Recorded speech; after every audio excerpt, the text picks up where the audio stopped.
Hey guys, welcome back. I just wanted to say sorry for not posting a video on Tuesday, but we are back at it again today.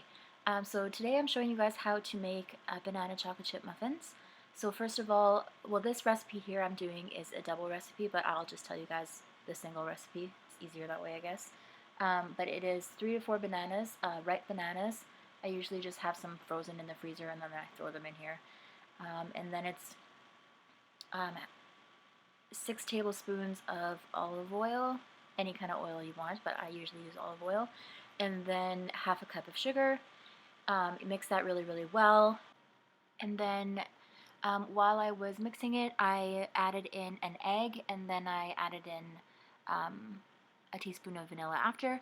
And then here I'm adding 1.5 cups of flour, a teaspoon of baking powder, a teaspoon of baking soda, and then half a cup of chocolate chips, although I always add just a little bit extra as you saw, and then a 1/4 teaspoon salt. And this you only want to mix until it's just incorporated. If you overmix it, they're not gonna rise properly. But here you guys have me filling them up super duper fast because I'm basically a ninja with baking, didn't you know? But I will list the ingredients for this recipe down below. But I hope you guys enjoyed the video. Please remember to hit the like button and also the subscribe button. Have a great day, guys. Alright, see you next time.